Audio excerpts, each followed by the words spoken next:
అందరికీ నమస్కారం అండి. ఇవాళ మనం చెప్పుకోబోయే కథ పేరు అమ్మ చెబితే వినాలి. ఈ కథని రచించిన వారు అంజలి గారు. ఇక మనం కథలోకి వెళ్ళిపోతే, హైదరాబాద్ నుండి ఎప్పుడొచ్చా వదిన ఫంక్షన్ హాల్లో కనపడిన దూరపు బంధువు సరోజమ్మను దగ్గరగా వెళ్ళి పలకరించింది సురేఖ. భర్త సురేందర్తో కలిసి బంధువుల అమ్మాయి వివాహ వేడుకకు ఉమాశంకర్ ఫంక్షన్ హాల్కి వచ్చింది సురేఖ. జగిత్యాలకు పొద్దున్నే వచ్చాను. ఎన్నాళ్ళయింది మనం కలుసుకొని. బాగున్నావా వదిన? కుశల ప్రశ్నలు వేసింది సరోజనమ్మ. ఆప్యాయంగా ఆమె చేతిలో 2 చేతులు కలుపుతూ తలాడించింది సురేఖ. ఇద్దరూ పక్కపక్కనే కూర్చున్నారు. ఏమంటున్నాడు మనవడు? 10 నెలలు నిండాయి కదా, ఇప్పుడిప్పుడే లేచి నిలబడుతున్నాడు. కొడుకు కోడలు మొన్న పండక్కి వచ్చి వారం రోజులు ఉండి వెళ్ళారు వదినా అంటే కాసేపు మనవడి కబుర్లు మురిపంగా చెప్పుకుంది సురేఖ. మాటల సందర్భంలో చెప్పడం మర్చిపోయాను. 10 రోజుల క్రితం వెస్ట్ మారేడుపల్లి సీతాయమ్మ చిన్న మనవరాలి వరపూజలో మీ వియ్యంకురాలు కలిసింది. కూతురు సూత్ర వాషింగ్ మిషన్ కొనిచ్చిందని తెగ సంబరపడిపోతూ చెప్పిందనుకో అంది ఆవిడ. ఆ మాట విన్న సురేఖ కుతకుతలాడిపోయింది. ఆ తర్వాత సరోజనమ్మ ఏం చెబుతున్నా చెవికి ఎక్కలేదు. ఆలోచనలన్నీ వారం క్రితం జరిగిన సంఘటన మీదకి వెళ్ళాయి. ఆ రోజు కోడల పిల్ల వ్యవహారం నాకే నచ్చటం లేదురా. పెద్ద కొడుకు అలోకిత్ మీద అంతెత్తు ఎగిరిపడింది సురేఖ. ఏం చేసిందమ్మా అన్నాడు ఆలోకిత్. చేయాల్సిందంతా చేసి ఇంకా ఏం తెలియనట్టు నన్నడుగుతావేం? రుసరుసలాడింది సురేఖ. అమ్మా, ఏదైనా ఉంటే స్ట్రైట్గా మాట్లాడు. ఈ డొంక తిరుగుడు దేనికమ్మా? చాలా కూల్గా అడిగాడు ఆలోకిత్. అలా గుండ్రాయిలాగా పేపర్ ముందేసుకొని కూర్చోకపోతే మాట్లాడొచ్చుగా. భర్త వంక కోపంగా చూసింది సురేఖ. తల్లి కొడుకులిద్దరూ మాట్లాడుకుంటూ ఉన్నారు కదా, మధ్యలో నేనెందుకట? నన్ను లాగకండి అన్నట్టు మళ్ళీ పేపర్లో తలదూర్చారు సురేందర్. మీతో నాకెప్పుడు ఇంతే. ఏది పైకి అనరు.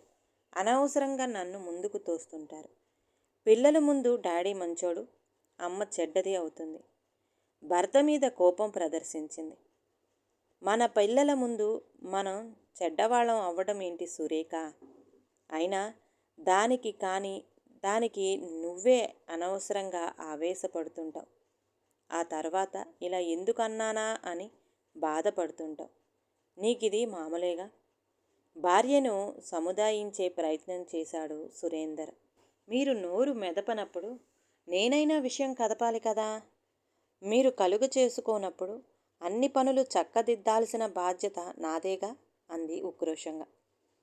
ల్యాప్టాప్ మీద కదులుతున్న చేతివేళ్లను ఆపి, అమ్మా, చిన్నదానికి పెద్దదానికి అనవసరంగా హైరానా పడతావెందుకు?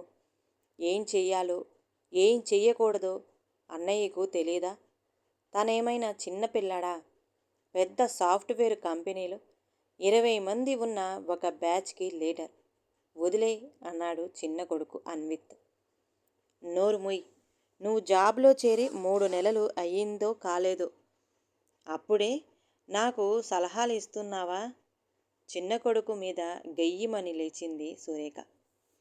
విషయం తేలేదాకా అమ్మ మొండిపట్టు వదలదని ఎరిగిన అన్విత్ తిరిగి తన ల్యాప్టాప్కి కనెక్ట్ అయిపోయాడు. మొన్న మా చిన్న తమ్ముడు సతీష్ మీ అపార్ట్మెంట్కి వచ్చాడట కదా. పెద్ద కొడుకుని ఆరా తీసింది సురేఖ. మొన్న మా చిన్న తమ్ముడు సతీష్ మీ అపార్ట్మెంట్కి వచ్చాడట కదా. పెద్ద కొడుకుని ఆరా తీసింది సురేఖ. అవును, వాళ్ళ అబ్బాయిని హైదరాబాదు బౌరంపేట చైతన్య క్యాంపస్లో ఇంటర్లో జాయిన్ చేయడానికి వచ్చాడట. వెళుతూ మన చిన్నోడిని చూసిపోదామని వచ్చాడు. బలవంతం చేస్తేనే చిన్న మావయ్య మా దగ్గర భోజనం చేసి వెళ్ళాడు. అది కాదు నేను అడిగేది. మరి నాకు తెలియనిది నేనెలా చెప్పాలమ్మా? అలోకిత్ గొంతులో కాస్త అసహనం చోటు చేసుకుంది. మీ అత్తామామలు ఇద్దరు నీ దగ్గరే ఉంటున్నారటగా అడిగింది. అమ్మ మనసులోని మాట బయటపడేసరికి అవును, వాళ్ళు మా అపార్ట్మెంట్కి వచ్చి నెలవుతుంది జవాబిచ్చాడు అలోకిత్. ఇంతవరకు మాకా విషయం చెప్పనే లేదేం? సూటిగా ప్రశ్నించింది సురేఖ. ఇందులో చెప్పడానికి ఏముందమ్మా? ఆశ్చర్యపోయాడు అలోకిత్ భర్త వంక చూస్తూ. చూశారా మీ పెద్ద కొడుకు నిర్వాకం? మనకు చెప్పవలసిన పనే లేదట అంది నిష్ఠూరంగా. భార్య అనవసరంగా సాగతీయటం నచ్చని సురేందర్ ఇప్పుడు చెప్పాడుగా సురేఖ అంటూ కొడుకుని సమర్థించాడు.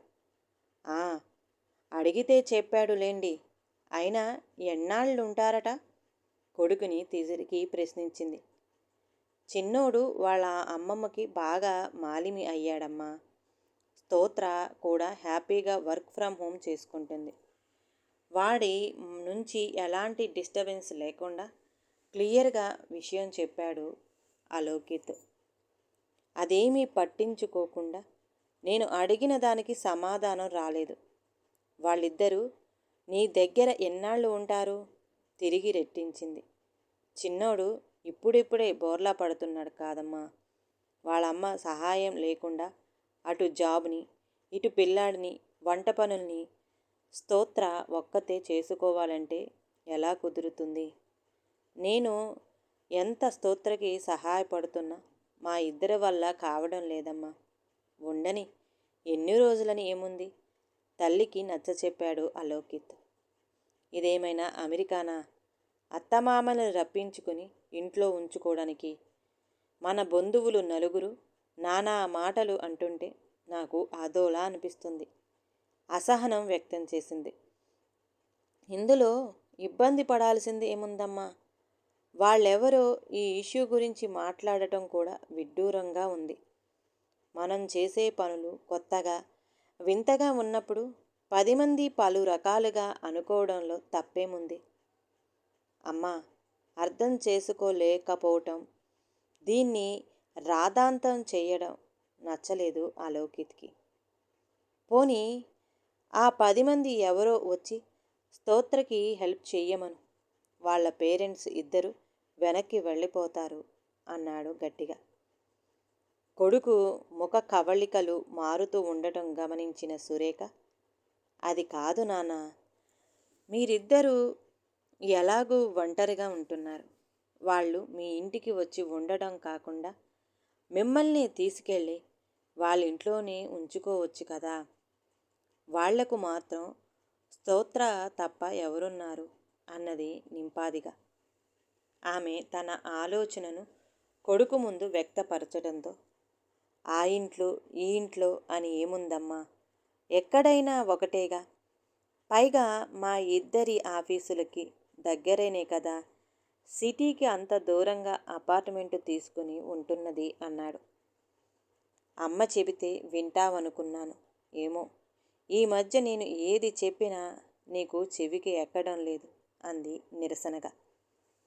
ఎందుకమ్మా అనవసరంగా అపోహపడతావు? నీ మాట నేనెప్పుడైనా కాదన్నానా? స్తోత్ర నాకు అన్ని విధాలా సరిజోడి అని నువ్వు నిర్ణయించాకే కదా నేను తలూపాను. నువ్వు సెలెక్ట్ చేసిన సంబంధాన్నే కదమ్మా నేను హ్యాపీగా చేసుకున్నది. తల్లిని కూల్ చెయ్యబోయాడు. అది పెళ్ళికి ముందు సంగతి. ఇప్పుడు అలా జరగడం లేదులే. నీకెలా తోస్తే అలా చేసుకుంటున్నావు. మొహం ముడుచుకుంది సురేఖ. ఇప్పుడు ఎప్పుడు ఇంట్లో నీ మాటే నెగ్గుతుంది. నువ్వేం వర్రీ అవ్వకమ్మా. ఇప్పుడే స్తోత్రకి ఫోన్ చేసి వాళ్ళ అమ్మా నాన్నలను వాళ్ళింటికి పంపించేయమంటాను. నేను కూడా హైదరాబాదు వెళ్ళి స్తోత్రను వెంటనే జగిత్యాలకు తీసుకువస్తాను. మా ఇద్దరికి వర్క్ ఫ్రమ్ హోమే కదా, నో ప్రాబ్లం. ఆఫీసు పని ఎక్కడైనా చేసుకుంటాం. అయితే పిల్లాడిని చూసుకునే బాధ్యత నువ్వు తీసుకోవాలి అంటూ తల్లిని ఇరకాటంలో పడేశాడు అలోకిత్. కొడుకు మాటలకు కంగారు పడింది సురేఖ. అదెలా కుదురుతుందిరా? చిన్నోడితో అంత టైం స్పెండ్ చేయడానికి నేనేం ఖాళీగా ఉండడం లేదు కదా. ఇక్కడ ఇంత పెద్ద వర్క్ నడుస్తుంది. అన్నీ తెలిసే అలా అంటావేంటి? మరి నీకు వీలు పడక వాళ్లను రావద్దు అంటే పిల్లాడిని ఎవరు చూడాలి? వాళ్ళేం తినడానికి లేక రాలేదు. వాళ్ళ పనులన్నీ పక్కన పెట్టి మరీ మా కోసం వచ్చారు. చిన్నోడి బాగోగులు చూసుకుంటున్నారు. ఆ, అర్థమైంది. పిల్లాడి మీద నాకు, మీ నాన్నకు ప్రేమ లేదు. మీ అత్తామామలే మంచివాళ్ళని చెబుతున్నావు అంతేగా అంటూ విరుచుకుపడింది సురేఖ. తల తిప్పకుండానే ఓర కంటితో కొడుకు వంక జాలిగా చూశాడు సురేందర్. అన్విత్ వాళ్ళ మాటలు వినకుండా తన ఆఫీసులో పనిలో నిమగ్నమైపోయాడు. ఇది ఇప్పట్లో తెగేలా లేదని అమ్మ అనవసరంగా అన్నీ నెగటివ్గా ఊహించుకోకు. నాకు నీ తర్వాతే స్తోత్రైనా మరెవరైనా, అది గుర్తుపెట్టుకో అంటూ తల్లిని కట్టిపడేశాడు అలౌకిత్. మరేం మాట్లాడలేదు సురేఖ. ఈరోజు సాయంత్రం హైదరాబాద్కి వెళ్తానమ్మా తల్లికి చెప్పాడు అలౌకిత్. సరే గాని ఈసారి పండక్కి మాత్రం కోడల్ని తప్పక తీసుకురా. చిన్నోడిని చూడాలనిపిస్తుంది. 1-2 రోజులు కోసం సూత్ర ప్రయాణానికి ఇబ్బంది పడుతుందేమో. అయినా వీడియోలో రోజు వాడిని చూస్తూనే ఉన్నావు కదా. కొడుకు మాటలకు చురుక్కుమంది సురేఖకు. అవును మరి, మీరుంటున్నది అమెరికాలో, మేముంటున్నది ఇండియాలో. అక్కడ హైదరాబాదులో కారు కదిలిందంటే 3:30 గంటల కల్లా జగిత్యాల చేరుకుంటారు. పండక్కి కూడా కోడలు మనవడు నా దగ్గర ఉండకపోతే ఎలా? ఉండని, ఇక్కడే 10-15 రోజులు. మరి వాళ్ళ అమ్మా నాన్నల్ని కూడా రమ్మననా? స్తోత్రకి ఆఫీస్ పని ఉంటుంది అంటూ అంగీకారం కోసం తండ్రి వైపు కూడా చూశాడు. భార్య చూడకుండా భుజాలు ఎగరేశాడు సురేందర్. నీ కంటికి నేనెలా కనపడుతున్నాన్రా? ఆ మాత్రం 10 రోజులు పిల్లవాడిని నేను చూసుకోలేనా? కొడుకుని గదమాయించింది సురేఖ. అలోకిత్ నిశ్శబ్దం అయిపోయాడు. కోడలికి ఇష్టమని బూందీ లడ్డూలు, నీకిష్టమైన సన్నకారపూస చేయించాను. అలాగే కొన్ని ఫ్రూట్స్ కూడా తెచ్చారు నాన్న. లగేజీ గురించి కొడుకుతో చెప్పింది సురేఖ. అలాగేనమ్మా, నాతో చెప్పడం దేనికి? అవన్నీ కారులో సర్దించు. ఈలోగా ఫ్రెండ్స్ని కలిసి వస్తాను అంటూ బైక్ తీసుకొని బయటికి నడిచాడు అలోకిత్. పక్కన ఏదో శబ్దం కావడంతో ఆలోచనల్లో నుంచి బయటకు వచ్చింది సురేఖ. మాంగళ్యధారణ పూర్తయి వధూవరులను ఆశీర్వదించటానికి జనం వేదిక వైపు కదులుతుండటంతో సరోజనమ్మకు బాయ్ చెప్పి భర్త దగ్గరకు వెళ్ళింది. మీ అత్తింటి వారు ఎలాగూ బంధువులందరినీ పిలిచి పారసాల ఘనంగా చెయ్యలేకపోయారు. వాళ్ళ కుటుంబం మన కుటుంబం మధ్య హైదరాబాదులో మమ అనిపించారు. కనీసం నా మనవడి ఫస్ట్ బర్త్డేని నైనా జగిత్యాలలో గ్రాండ్గా చేసుకోనివ్వు అంటూ కొడుకుకి ఫోన్ చేసింది సురేఖ. సరేనంటూ, అయినా అమ్మ, స్తోత్రకి పెద్ద ఆపరేషన్ జరిగి ఆరోగ్యం సరిగ్గా లేకపోవడంతో మామయ్య ఫంక్షన్ చెయ్యలేకపోయారు కదా. ప్రతిదానికి ఏదో మిడికి పెట్టి వాళ్లను అవమానిస్తావు ఎందుకు? తల్లిని చిన్నగా మందలించాడు అలోకిత్. మూతి ముడుచుకొని, మీరైతే ఓ 10 రోజులు ముందు రండి అంటూ ఫోన్ పెట్టేసింది సురేఖ. ఫంక్షన్ హాల్ను, వంటవాడిని వెంటనే బుక్ చెయ్యమని సురేందర్ని పురమాయించింది. భర్తను, చిన్న కొడుకుని, కోడల్ని కూర్చోబెట్టి ఫంక్షన్కి కావలసిన మెనూని పేపర్ పైన రాయించింది. మధ్య మధ్యలో పెద్ద కొడుకు, కోడలు సలహా కూడా తీసుకుంది. మనవడు వచ్చి 2 రోజులు అవుతుందో లేదో నానమ్మకి బాగా మాలిమి అయిపోయాడు. అసలు వాడిని వదిలి ఒక్క క్షణం ఉండలేకపోతున్నానండి. తడబడుతూ ఒక్కో అడుగు పడుతుంటే చేతికి దొరికినవి అందుకోవాలని తాపత్రయం, అల్లరి చేష్టలు ముమ్మూర్తుల చిన్నప్పటి అలౌకిత్ను గుర్తు తెస్తున్నాయి అంటూ మురిసిపోతున్న సురేఖను చిరునవ్వుతో చూస్తున్నాడు సురేందర్. ఆ రోజు శుక్రవారం కావడంతో పిల్లవాడికి తలారా స్నానం చేయించి బట్టలు తొడిగి చక్కగా ముస్తాబు చేసి హాల్లోకి ఎత్తుకుని వచ్చిన స్తోత్ర. ఏది ఒకసారి జేజికి దండం పెట్టు, గోడకు వేలాడదీసిన క్యాలెండర్ వైపు చూపిస్తూ కొడుకు చెప్పింది. మనవడిని ఆసక్తిగా చూస్తున్నారు నానమ్మ తాతయ్యలు. వాడు చప్పున తల ఇటువైపు తిప్పి నానమ్మ కేసి చూస్తూ 2 చేతులెత్తి దండం పెట్టాడు.